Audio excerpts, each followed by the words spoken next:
खेलते हुए बच्चा गिर गया और उसके हाथ की हड्डी टूट गई, अब क्या करें? डॉक्टर तो बहुत दूर है। आइए जानेंगे दोस्तों वो चीजें जो हम कर सकते हैं immediately after a bone injury, किसी भी हड्डी के डॉक्टर के पहुंचने से पहले तक, जिससे कि चोट लगने वाला आदमी थोड़ा कंफर्टेबल हो सके और फर्दर डैमेज ना हो। दोस्तों, अगर कोई भी सस्पेक्टेड फ्रैक्चर है या हड्डी के टूटने का मामला है तो उसमें कुछ चीजें बहुत इंपॉर्टेंट हैं ध्यान रखने वाली। पहली चीज ये इंश्योर कर लें कि जिस एरिया में चोट लगी उसके अलावा और किसी मेजर एरिया में चोट नहीं लगी है। दूसरी चीज, उस एरिया को, उस हड्डी को अपनी जगह पे बैठाने की कोशिश बिल्कुल ना करें और जॉइंट को मूव करके देखने की कोशिश ना करें, क्योंकि इससे फर्दर डैमेज भी हो सकता है। एक कॉमन गलती जो आमतौर पे लोग करते हैं कि उनको हालांकि ये आभास हो भी जाता है कि हमारी हड्डी टूटी है, लेकिन वो उस पैर को या हाथ को मूव करके चला कर देखते हैं कि क्या मेरा हाथ या पैर मूव कर पा रहा है। या मान लीजिए किसी के हाथ की हड्डी या पैर की हड्डी टूट गई और पैर पूरा अंदर घूम गया, तो उसको जो बाईपासर्स लोग होते हैं या आसपास से जो जा रहे होते हैं लोग, वो उस पैर को वापस सीधा करने की कोशिश करते हैं। ऐसा बिल्कुल ना करें। दरअसल जब हड्डी टूटती है तो हड्डी के आसपास से जा रही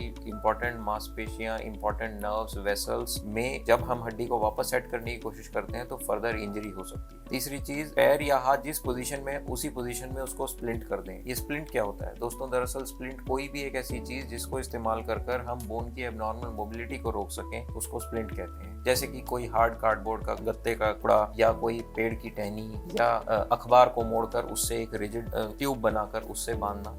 एक चीज का खास ध्यान रखें, जब हम किसी भी टूटे हुए एरिया को स्प्लिंट करते हैं तो जो तब उसको लपेटने के लिए कपड़ा या बैंडेज या कोई भी चीज इस्तेमाल करें, उसको बहुत टाइट ना बांधें, नहीं तो ब्लड सप्लाई हाथ की और पैर की रुक सकती है, जिससे कि और भी कॉम्प्लिकेशंस हो सकती हैं। आइसिंग एक बहुत इंपॉर्टेंट स्टेप है। आइसिंग से दरअसल स्वेलिंग आना कम हो जाती है, पेन भी कम हो जाता है। सो आइस करें, और जब तक जो पीड़ित है वो डॉक्टर तक ना पहुंचे तो उस हाथ या पैर को थोड़ा ऊंचा करके रखें ताकि उसके अंदर सूजन बहुत ज्यादा ना आए। दोस्तों, अगर हड्डी फाड़ कर स्किन को बाहर आ गई है या एक्टिव ब्लीडिंग है तो उसको साफ ड्रेसिंग या साफ कपड़े से दबा कर रखें, जिससे कि ब्लीडिंग बंद हो जाए। इसके अलावा नियरेस्ट मेडिकल सेंटर ले जाने की कोशिश करें जल्दी से जल्दी, क्योंकि कुछ फ्रैक्चर्स ऐसे होते हैं जिसमें एसोसिएटेड ब्लड वेसल्स या नर्व इंजरीज भी होती हैं, जिनके अंदर अर्जेंट ट्रीटमेंट की रिक्वायरमेंट होती है। अगर आप ऐसे एरिया में फंसे हैं जहां पर ये फैसिलिटी इजीली अवेलेबल नहीं है, तो जो मेरे बताए हुए तरीके हैं उनसे स्प्लिंट कर पेशेंट को ये इंश्योर कर कि और ज्यादा डैमेज ना हो। अगर आप ऐसे एरिया में फंसे हैं जहां पर इजीली मेडिकल हेल्प अवेलेबल नहीं है, तो इन दिए गए तरीकों से आप पेशेंट को कंफर्टेबल कर सकते हैं। एक चीज का और ध्यान रखें, अगर ऑनगोइंग ब्लड लॉस है, अगर ब्लीडिंग रुक नहीं रही है, तो ये अर्जेंट, ये बिल्कुल इमरजेंसी है और तुरंत नियरेस्ट मेडिकल सेंटर से कॉन्टैक्ट करें। दोस्तों, मुझे उम्मीद है कि इस वीडियो के जरिए मैं आपको ये बता पाया हूँ कि अगर किसी की हड्डी टूट जाए तो तुरंत हड्डी टूटने के बाद ऐसा क्या करें जिससे फर्दर डैमेज ना हो और पेशेंट कंफर्टेबली किसी मेडिकल प्रैक्टिशनर के पास पहुंच सके। अगर आप या आपका कोई जानने वाला किसी फ्रैक्चर से ग्रस्त है और उसको सही ओपिनियन नहीं मिल पा रहा है, तो आप अपने डॉक्यूमेंट्स, एक्सरेज या अपनी प्रिस्क्रिप्शन हमें भेजकर हमसे ओपिनियन ले सकते हैं। हम कोशिश करेंगे